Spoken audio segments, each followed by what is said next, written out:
Formula One World Championship is brought to you on Eurosport by Ford, Formula One's most successful team. Hitachi. Elf Fuel, World Champion.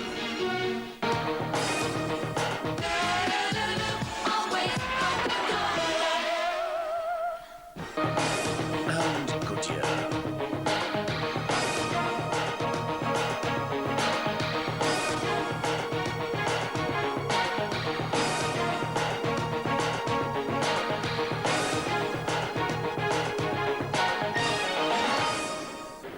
Hello and welcome to Adelaide. Hello and welcome to the first of two one-hour qualifying sessions for pole position for Sunday's Australian Grand Prix, which is called the Sensational Adelaide Grand Prix in Sensational Adelaide.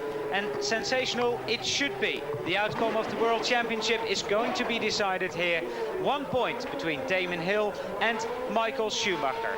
Damon Hill, who was quickest this morning during the 1.5 hour untimed session. Michael Schumacher only 0.1 of a second slower. Then it was Mika Häkkinen, Nigel Mansell, Martin Brundle and Eddie Irvine. Eddie Irvine, the first driver out on the circuit. And this is the 10th anniversary of Adelaide, and only one more year to go before this Grand Prix then moves on to Melbourne, to Albert Park. But Eddie Irvine first out on the circuit and very relaxed, very happy. Mind you, his birthday, 29 years of age. Yesterday afternoon, that was Thursday, team had a celebration for him, a lovely birthday cake with some inscription which is totally unrepeatable.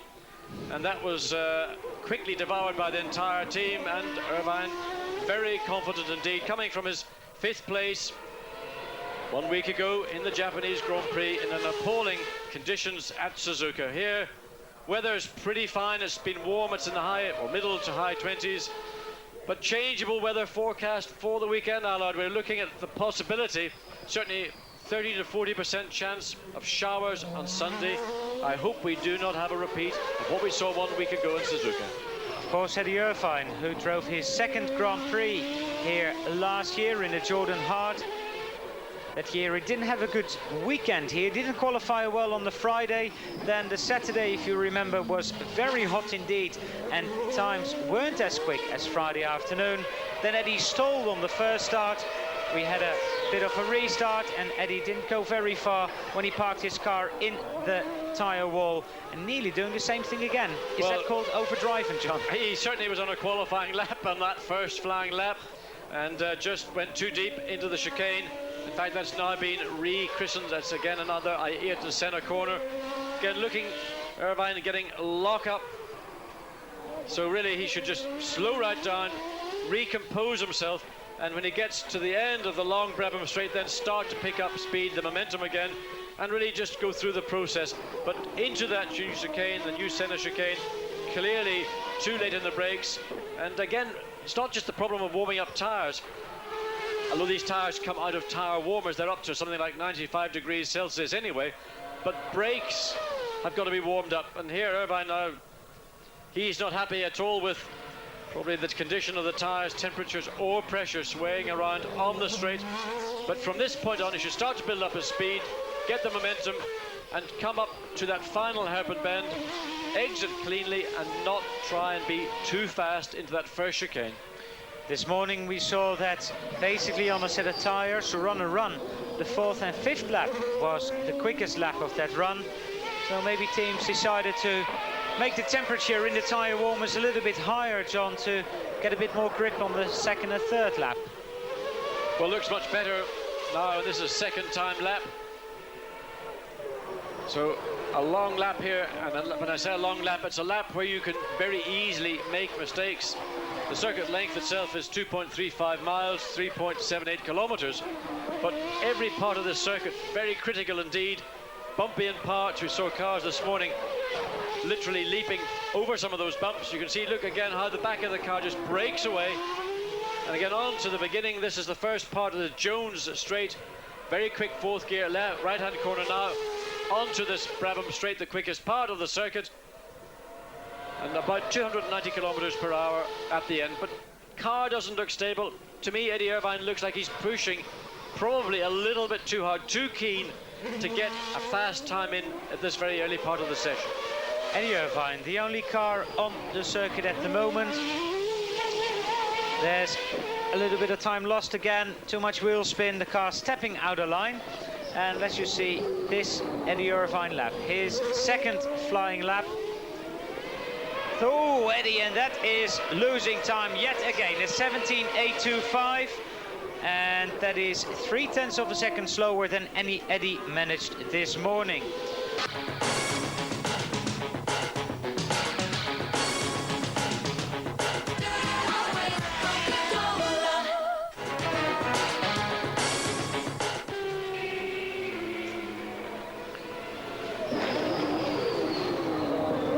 A lot of wing, John, on that car.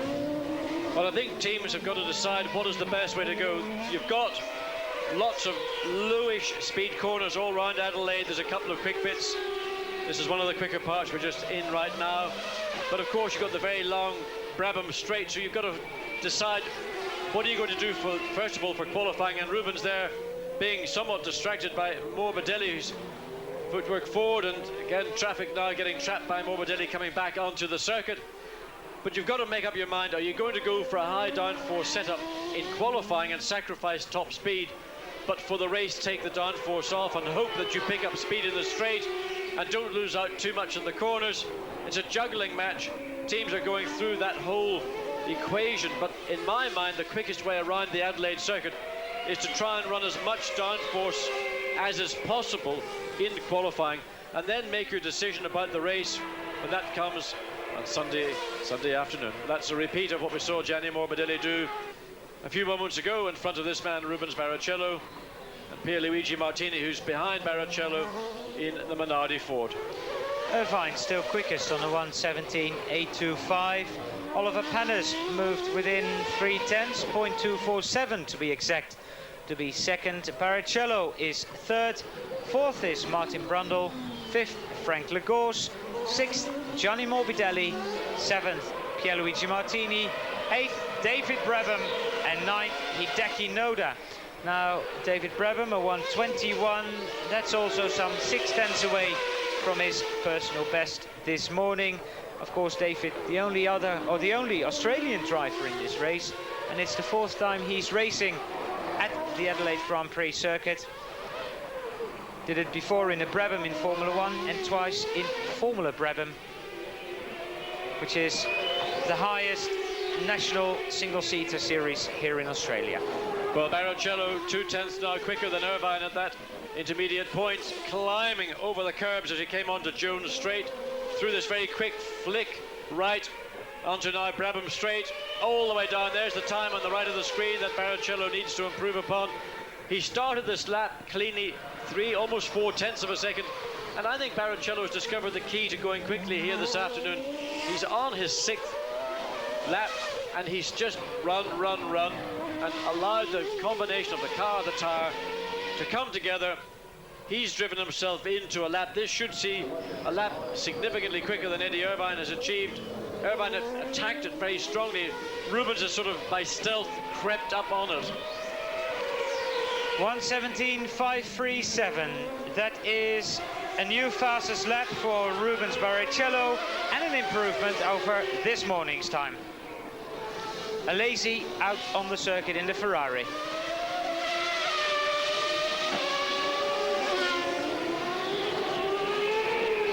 Well, for Ferrari, Friday morning was not a very happy time. The car seemed to hop, skip and a jump all around the streets of Adelaide. And again, just you watch the car there as it accelerates out.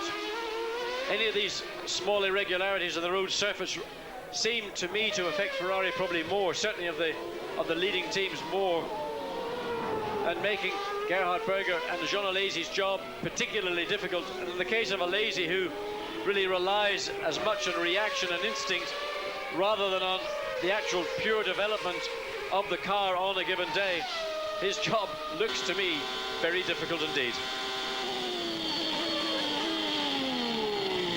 Alesi going through the hairpin. Now on his way back, this part of the circuit basically behind the paddock. See the control tower on your right, and there are all the containers with the tons and tons of freight that is being moved. I think the Williams team, John, without the Renault engine people, but just the team, has taken something of 20 tons of freight. The only blessing in disguise, or a blessing, let's say, is that the teams have only had a week between Suzuka and Adelaide, and they will be all homeward bound in the early part of next week, where in traditional hospitality here in Adelaide, they had some of the team went off on holiday, some of the team came here to prepare the cars. But that freight is just an indication of how one team has to approach this job here of winning the championship.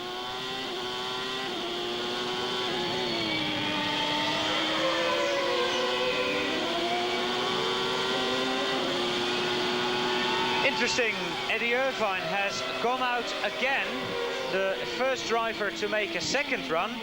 We've had 14 cars out on the circuit so far, with some 43 and a half minutes to go in this first qualifying session.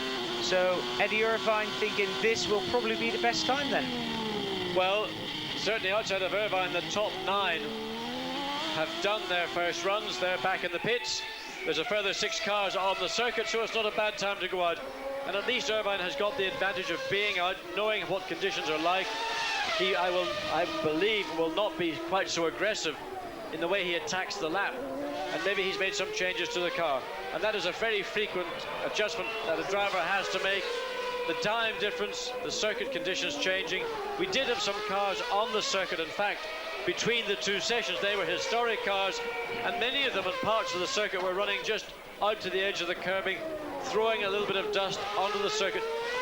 Those small circuit changes can have a big effect. Alesi's moved into second position behind Rubens Barrichello, and it's a big improvement for Jean Alesi over the morning session. So Ferrari have obviously found something. He's 0.3 away now. That is more than his current position. That's 0.264 away from Barrichello, who is still on provisional pole. Alesi second, Irvine third, Panis fourth, and Brundle fifth. Now Katayama is sixth and Frank Legos in seventh position. But what we're all waiting for are the 2 contestants in this championship, and neither Michael Schumacher or Damon Hill have shown their hands, and there's a game of cat and mouse going on between the Benetton team and the Williams team, and there looks one of the 2 Saibers. I think Frentzen, because Frentzen is out there. And Lato's not. And Lato's not. So, Hans-Harald Frentzen, a spinner, and that's disappointment for him, because what I was going to lead on to say, and that looks like Frentzen has got it going again in the background, the third of those 3 cars. The weather factor here is something that most people are taking very seriously indeed. There is conflicting weather reports about what Saturday is going to be, let alone Sunday. It is very important indeed to put yourself high up as possible on the grid. And in the case of Damon Hill and Michael Schumacher, they can be no higher than pole, and that's where both want to be when they leave the circuit in Adelaide this evening before they return for Saturday. Gerhard Berger moves into fourth position. We ride with the Austrian. 1:18.070, and for Gerhard, that's a small improvement over this morning. Seems like Gerhard slowed right down now.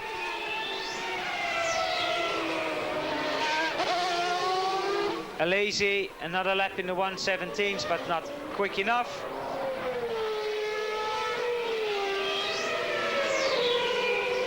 Well, more and more cars are taking the circuit. Alessandro Zanardi moving into the top 10.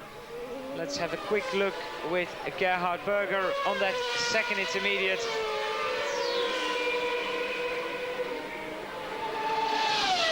Well, the clock stopped running, thank you very much. Ukyo Katayama, 7th this morning, 6th at the moment, and more happy than he was in Suzuka. Well, he had a lot of pressure, most of it self-induced, but here's my man. The man that does, well, Nigel said, oh, I hear you were saying some things about me and my age on TV. And I said, Nigel, I'm proud to be over 40, and I'm sure you are as well. And I think it's outstanding that in this, the third of 3 races in his comeback, is it a prelude to 1995, or, well, we're going to have to wait and see. And Nigel certainly attacked Adelaide this morning, one of the first out on the track, and it was almost as if it was a continuation of his battle with Alesi, except Alesi wasn't around, he was battling with the circuit. Mansell ending up 4th fastest this morning. He did 17 laps because he had 2 little incidents. One when he drove into the pits lane on his out lap. He went out, straight back in and drove straight into the Armco. And the second one was a spin at the end of the straight where he basically lost it under braking for the hairpin and stalled the engine. So laps lost this morning, and that's 6 laps that he could have had extra, which would have been valuable, because there are things that Nigel Mansell will want to have tried. He now may have to compromise to some extent, or maybe even look to what Damon Hill ended up with his car, cross-reference the 2 information boards. And now Mansell beginning, and look, the car to me just looked like a little bit of too much understeer on the entry into that chicane. Again, almost a mirror of what we saw from Eddie Irvine, not as dramatic, but somewhat similar approach. Well, Barrichello and Eddie Irvine's moved on to the front row again, so it's an all Jordan front row. Well, Mansell was just about to spoil that, some 38 minutes ago. Mansell being quicker than Barrichello. Mansell on his way to a 1:16. Well, only 2 drivers we've seen in the 1:16 so far. That is Michael Schumacher and the man that was quickest this morning, Damon Hill. Let's look at the split time. -0.4. Well, it'll be a very low 17 for Nigel Mansell on only his 2nd flying lap. Don't forget, there should be more to come. We've seen more from all the other drivers when the laps went on. And Mansell very, very committed indeed as he came onto Brabham Straight, because he was well over the curving. And in fact, had he not done that, he might have been more than the 0.4 of a second. Here he is now coming up to complete. 1:16.846. And that is a 1/10 of a second slower than teammate Damon Hill achieved this morning. And Mansell is on another lap.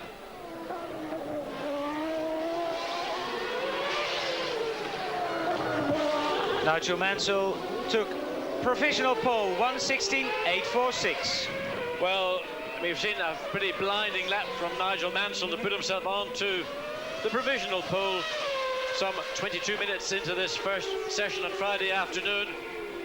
And in fact, I've had a bet running with Nicky Lauder that Nigel Mansell, I bet Mansell will be on pole, he bets Schumacher's going to be on pole, probably Damon Hill will end up on pole. Well, that's where my money is on anyway.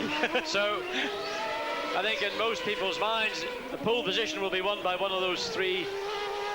But Mansell clearly here not to play second fiddle in this championship battle.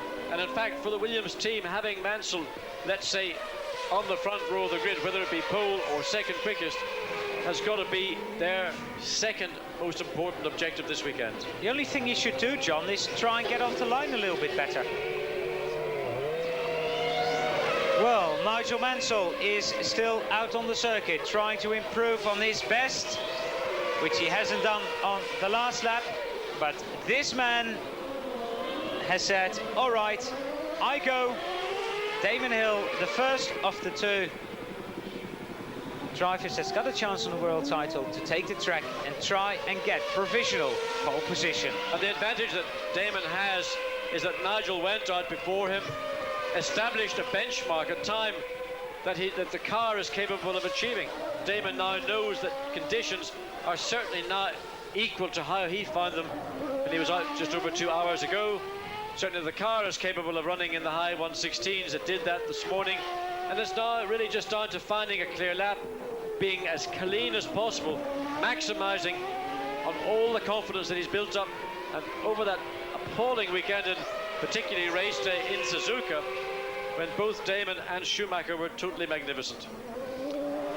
So Damon Hill on his out lap, and there's two interesting spectators with us in the booth, John, this afternoon. Of course, David Coulthard, the man who is Williams test driver, but also, I think, the biggest Damon Hill fan in the world, George Harrison. George, who flew in especially from the States to watch the Grand Prix here. Hello. Hello and welcome. Thank you. How's the heartbeat? It's pretty good at the moment, yeah. You are a big friend of Damon's, George, and you just came in to lend some moral support. Yeah, well, I've come to the Adelaide Grand Prix a number of times in the past, and I like it down here. It's kind of friendly, and it is the last race of the year, so everybody's in a more light-hearted mood. Although this year it's pretty tense because of the situation that's going on with Schumacher and Hill. It's great to end the season like this, though, isn't it? Yeah, and I do like Damon, I must admit. I mean, I know Schumacher's a fine driver, but I like Damon and I respect what he's done, you know. I mean, everybody talks about, you know, they have an opinion on him as a driver, but, you know, we have to remember that Damon really struggled on his own. He didn't have all these managers and agents and huge organizations behind him. In fact, he was a messenger on his motorbike, and he did have a difficult time, lost his dad when he was 13, and I think he's worked very hard, and he's a good driver. He's proving himself. He's getting better by the race. Well, coming up to the end of a lap for Damon Hill, we're going to get a clear indication. The first lap was just over half a second away from Nigel Mansell's, and we're looking to see what 1.5 seconds slower. That's a lot. I mean, we've noticed this morning when Damon was out doing a long run, it was on the third and fourth and fifth laps, so suddenly the time came. Little slides like that look wonderful on screen, but those just cost you almost hundreds of seconds rather than tenths. But all the way around here, they're a build-up. On this sixth lap, Nigel Mansell has lowered the fastest lap, a 1:16.512. Now the time to beat by everybody else. And by a second, because Rubens Barrichello, who is second quickest, is actually just over 1 second slower than Mansell. Now this is an indication of what is going to happen here in the remaining part of this session, and let's hope on Saturday, if we have fair and fine conditions, that Mansell back into the pits will be, I think, pretty happy indeed with that performance on his first run. But he's completed 6 laps, he's into the pits, and Michael Schumacher still in the garage, monitor on top of the car, watching what's going on.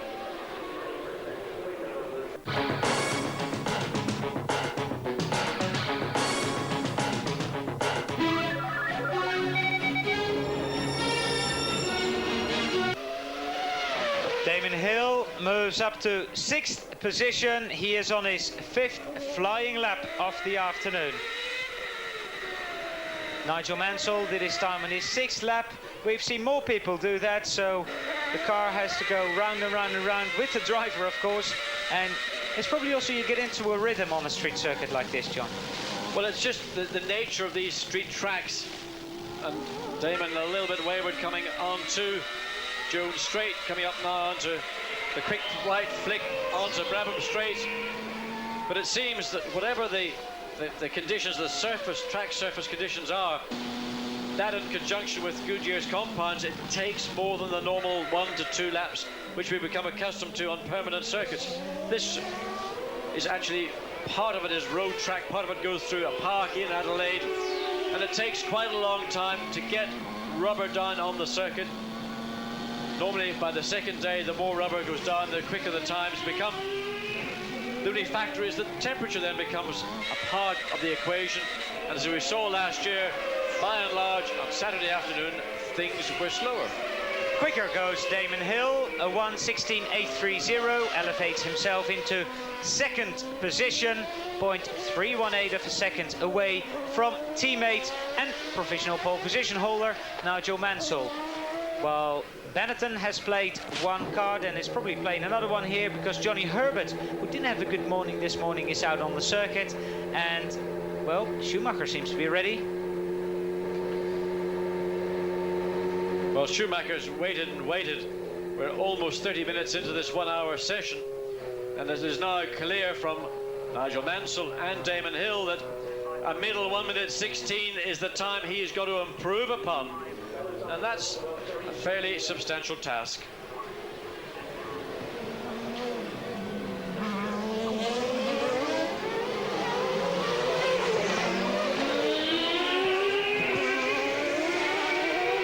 Well, Damon behind Johnny Herbert, and really is about to make his way. One was going to say into the pits, but decided no, I'm going to continue. This will be Damon's 6th lap he's completing, and on to the 7th. But really, I don't know why he's done this, because he's got a car ahead of him. That's a distraction.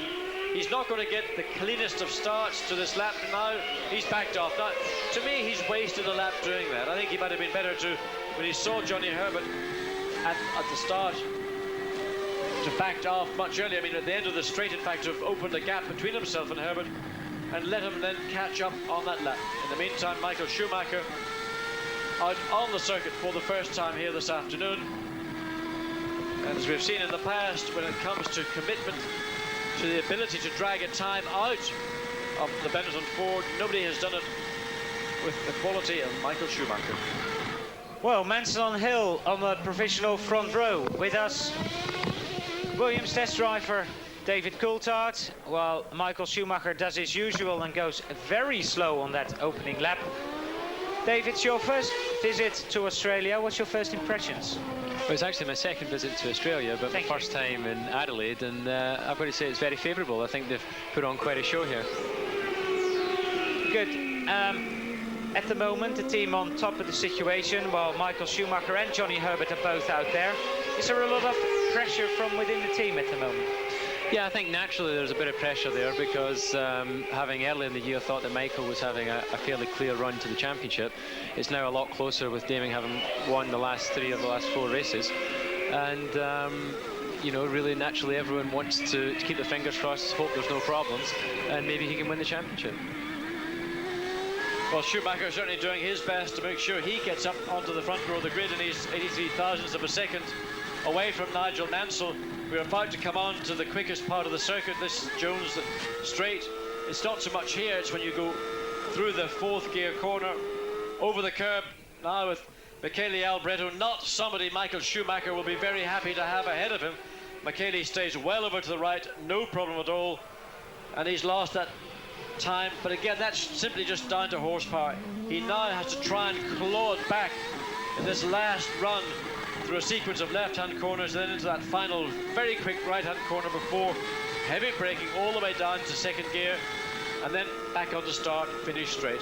But Michael Schumacher, he looks very close indeed to what we've seen Mansell and Hill do, and this only his first really clear flying lap. Michael Schumacher, 0.068 on his first flying lap. Well, that is what we can call very impressive indeed. And more importantly, he looks to have a clear track ahead of him. No distractions, no concern about the car ahead of me. Are they going to? Will they let me through? Whatever.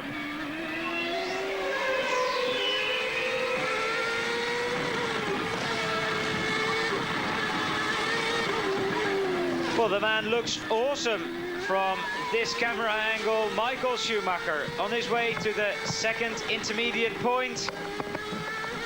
And just when I thought my bet with Niki Lauda was beginning to look quite sweet, Michael Schumacher comes out, and we have to wait and see 2nd intermediate time. It's closed again. That is simply a function of the amount of downforce that Benetton run on the car to try and get the lap time. They sacrifice top speed because simply Williams and Renault have just got about 70 horsepower more. But the Benetton Ford looks now to be working very well. You can see the car is, the grip's there, Allard, and this is only his 2nd timed lap. Michael Schumacher on his way to a provisional pole, a 1:16.197, while on our right, German television sort of starts applauding. But this is the man who has taken the provisional pole position with some 24 minutes to go.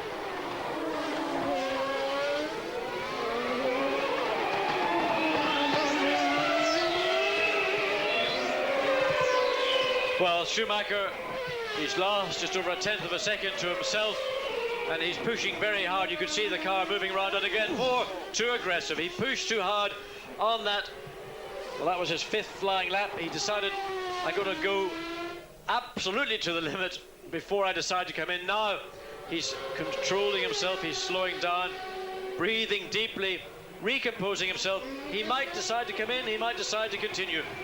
I don't know, I wouldn't know what to advise him. Certainly the team, let's look again, just forces the car all the way across the curb. The car actually bottoms out, 4 wheels off the ground. Very fortunate he didn't turn sharp left into that tower wall and the concrete barrier directly behind it. Well, he's back into the pits, and I would say that's the smarter decision of the two. But clearly Schumacher has taken the challenge to the Williams team. He's 0.3 of a second faster than Nigel Mansell, who's on the front row. Damon Hill 3rd quickest, and he's just over half a second behind Schumacher.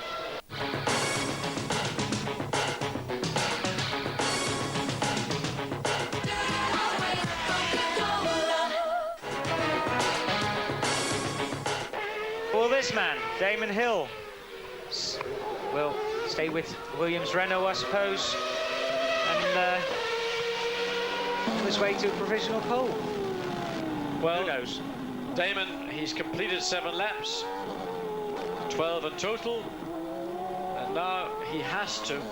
This is the most important, certainly Friday qualifying session in his career, because he must put himself onto provisional pole, or certainly onto the front row of the grid. Schumacher has got 0.6 of a second advantage over Damon in 3rd place. Nigel Mansell has got just over 0.3 over Damon Hill. So really it's a very testing time indeed, and all the work has been done by the team, has been done by Renault. They've provided magnificent engines throughout the year for Damon Hill, for Ayrton Senna, for David Coulthard, now Nigel Mansell.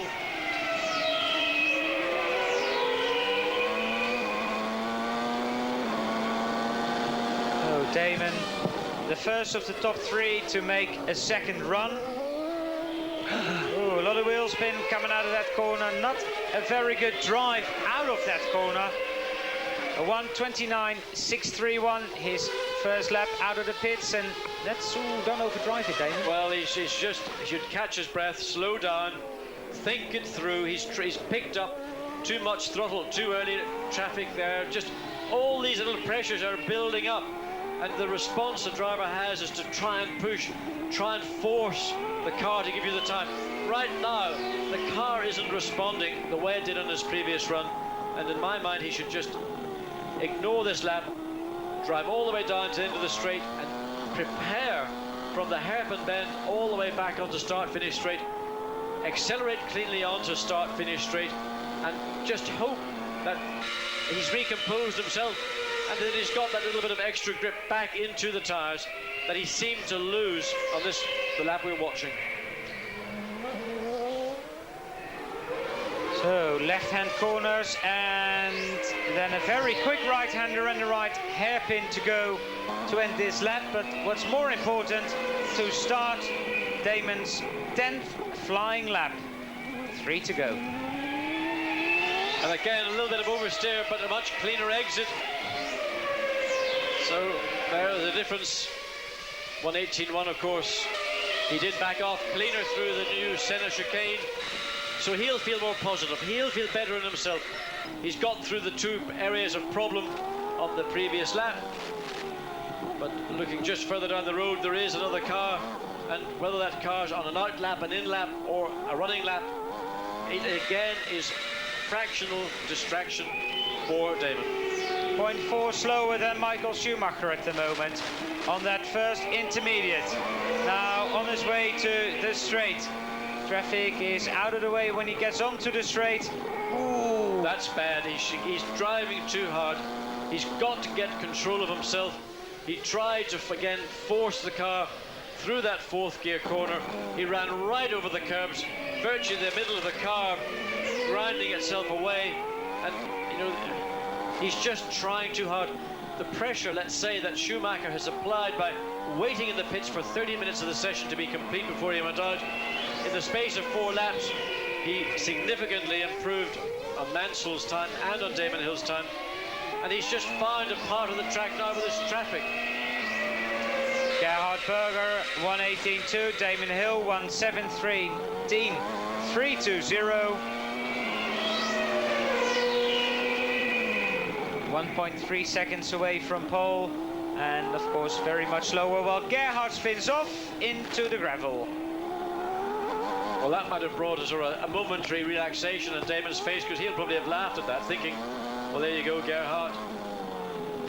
And it just needs something to just deflate, literally like a pin in the balloon, just to break that tension better onto the Jones Straight. Now coming up to the area where he got too wide, too far over that curbing, better exit again. 48.2 is the split time he's got to improve upon to have any chance of getting on to this front row. Well, 6/10, almost 7/10 of a second, that's too much, because it was from here all the way back to start finish straight where the pendulum, the advantage swung back towards Schumacher. Damon Hill's got one more lap to try and get on the front row of the grid.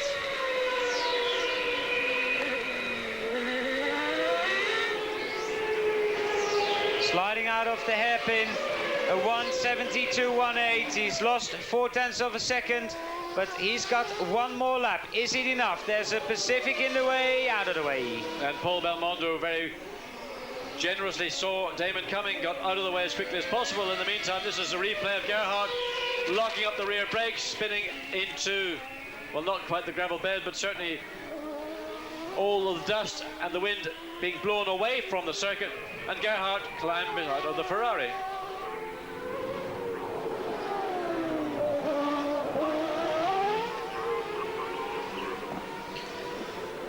Damon Hill on his last lap to try and get on the front row of the grid, on the professional front row, because let's not forget there's still Saturday qualifying. There is, but I have to say that in a situation like this, doing it today means that you approach tomorrow, that Saturday, from a very strong mental positive point of view. Damon is going to have to come back here now on Saturday and dig very deep, but what he needs to do is, in my mind, go away, have a quiet evening and just relax, do it with some friends. He's got many friends here with him. Get his mind off the battle for the championship and come in fresh, and then it's really just up to what he can do on the day. We may have more competitive conditions, we may have poorer conditions, we don't know. Then it'll be down to 81 laps of this very, very tough circuit. Michael Schumacher prepares for another run in his Benetton Ford. He's already fastest by 0.3 of a second, but also there's this man, car number 2, Nigel Mansell, ready to have another go. Well, John, one of the things that strikes me about Nigel Mansell is A, he's very relaxed indeed, and B, he drives with that very tiny steering wheel in his car. Well, I think what he's trying to get Williams to do is give him a car very similar to what he had back in 91 and 92. And part of that is he's got a steering wheel which is so small that when his hands are in the driving position, his thumbs are almost touching. So he uses a very small wheel, which causes a very heavy and a very physical car to drive. But that's how he attained his success. He likes a car like that. He, in fact, I understand, wasn't particularly complimentary to the team about the way the development of the car has gone.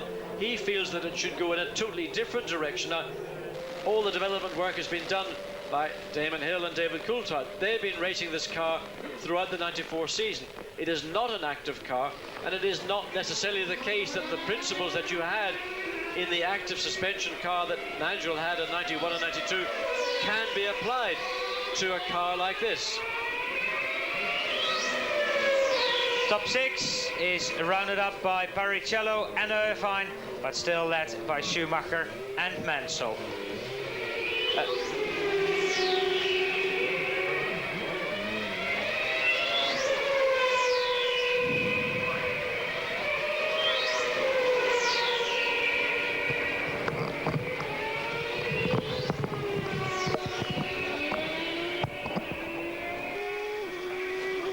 Well, this is Johnny Herbert out for another run, but with David Coulthard along with George Harrison in the booth here in Adelaide David, you've driven this car that we see Mansell now just on his last run, fresh tyres. Nigel's ideas appear to be quite different to those that you and Damon would have followed, or the team would have followed throughout this year. Now, is that something that Nigel's using a reflection of 91 and 92, or is it simply just with the change between passive or active to passive, the kind of setup that you ran on an active car really doesn't work any longer? Well, I don't know if you've got slightly different information than I've had from within the team, but I'm not really aware of Nigel having radically different ideas on how the car should be set up. And in actual fact, my understanding is that the car is set up very similarly to the way that Damon and I, but mainly Damon, of course, because he's been developing the car all year, have achieved. You know, obviously the comment you make about the steering wheel, that's something that comes from, as you mentioned, Nigel's a very physical driver. He feels the best about as you can see there, he's showing some of his physical aggression by warming the tyres up. But in actual fact, when he had that small wheel, which is smaller than the one he has today in the active car, it was almost like an intercity train in the effect that it leans into the corners for you. The active system would lean the car correctly, and it made it a lot less physical to drive. And I know that he has, you know, he's quite happy with the size of wheel he has there, but we did have a power steering system which we were using earlier in the season, which he decided not to use as well. So that's obviously his style of driving. Oh, and Nigel getting into trouble, going through the chicane, very quick in, compromised the exit.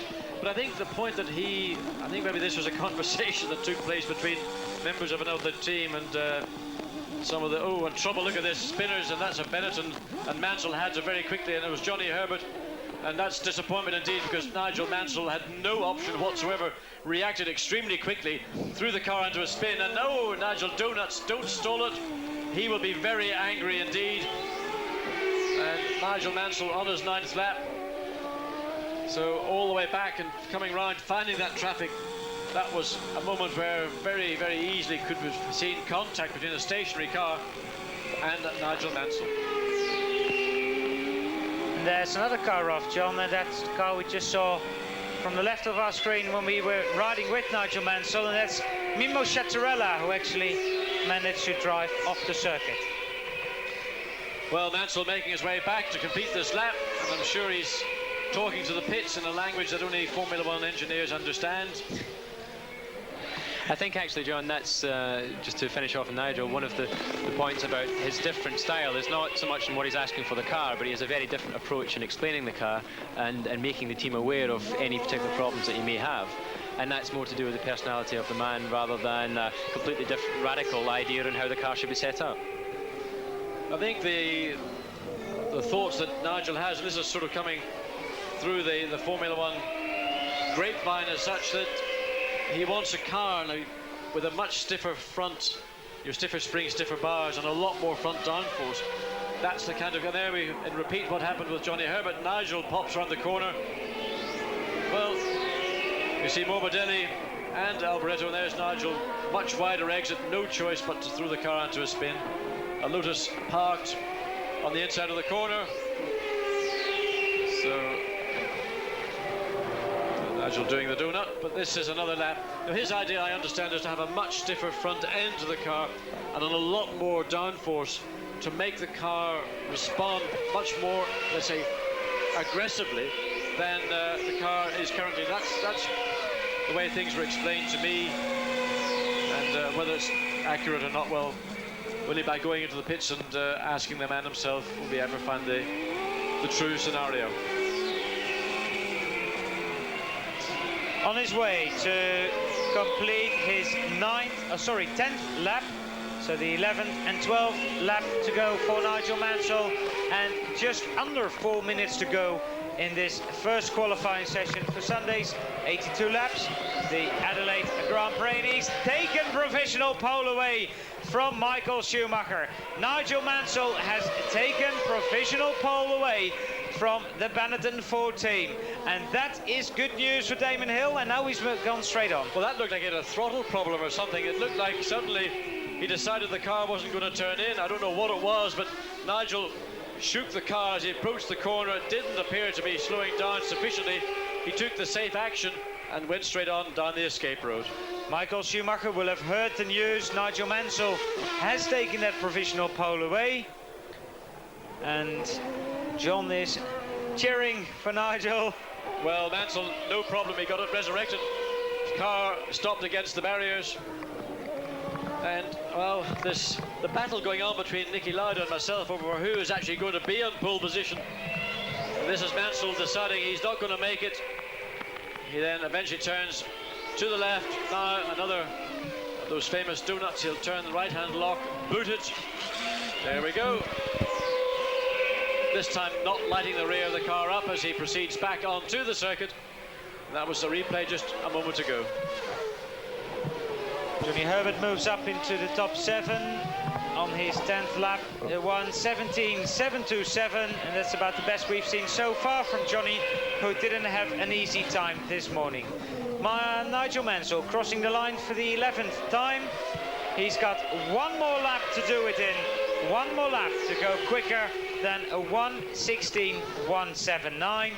Schumacher is on a 1:16.197. Just mix him up a bit. And this is Nigel's last lap, but Michael Schumacher's got 3 remaining. Well, John, I think Michael Schumacher's got run remaining because he's running out of time. It's Indeed, 1:52 remaining. Yeah, indeed, time is the factor that's going to bring Schumacher's run. Oh, and there is Michael Schumacher, who's had an almighty accident, and that is left, front, left, rear, and Michael Schumacher. And this is just, I think, after start-finish the Senna chicane, and that is a very heavy shunt indeed. Bodywork, parts of the car, Schumacher totally unhurt, but having got himself to the point of challenging Nigel Mansell, that shows you how much pressure has been. And the session has been stopped as a red flag. And just, this is the section of circuit just on the exit of that Ayrton Senna chicane, and has had very heavy contact. Let's watch again. Schumacher coming in, clips the curb on the inside, gets it all wrong, and then there is only one place he's going to end up, and that is in the tire wall. Rear first, front follows, bang! Oh, and that is very, oh dear me, and Schumacher extremely fortunate indeed. Bits of the car, suspension, drive shaft, wishbones, and finally noses its way up to the tire wall. And what drama. We've seen excitement here, we've seen tension, but what drama.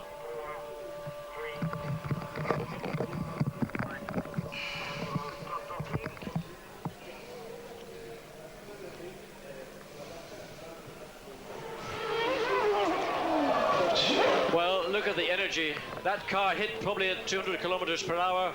Fortunately, it was backwards first. And, well, is that the first chink in the sort of the facade of the strength that Schumacher has displayed throughout the year? That was a driving error. He just pushed too hard going through that chicane, desperate to be in pole position, desperate to reassert himself as the man here in control. The session has stopped early, and I don't think it'll be restarted with 1 minute and 7 seconds to go, because Michael Schumacher spun off and demolished his car. He is currently second behind Nigel Mansell.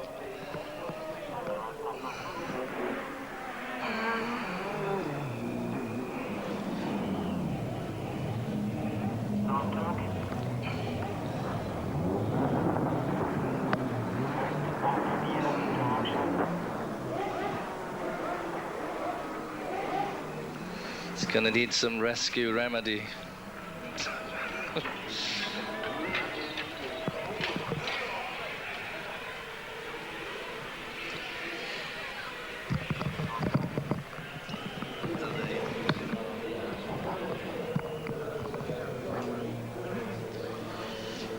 Well, very strange.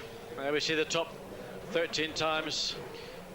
So Michael Schumacher ends up second, and with a very much damaged Benetton. Behind Nigel Mansell, but ahead of Damon Hill, Mika Häkkinen, Barrichello and Irvine, both Jordans in the top 6. Then Johnny Herbert, Jean Alesi, Martin Brundle and Heinz-Harald Frentzen completing the top 10. Alessandro Zanardi there 14th, Katayama 15th, Alboreto 16th, and last qualifiers are Jean-Denis Deletraz and Mimo Chattarella. So not qualified so far, both Pacifics. John, well, a dramatic end to a first day of qualifying here in Australia. I mean, it was breathtaking. totally unexpected, but it was a strange the way the car broke away really very late in the first part of that new Senna chicane. But once the car was out of control, there was really nothing Michael Schumacher was able to do. There is the result of a very heavy impact on the exit of that chicane. And it's the first time, I can't remember a time I've seen Michael Schumacher have an accident and damage to a car that magnitude in a very long time. So the first qualifying session is over and the battle is certainly on between Mansell, Schumacher and Hill. Eurosport will bring full coverage of second qualifying tomorrow at 9 o'clock Central European time, 8 o'clock in the UK, when once again we'll be joining John Watson and Allard Kalf. The last qualifying session of the year promises to be a cracker. I hope you can join us.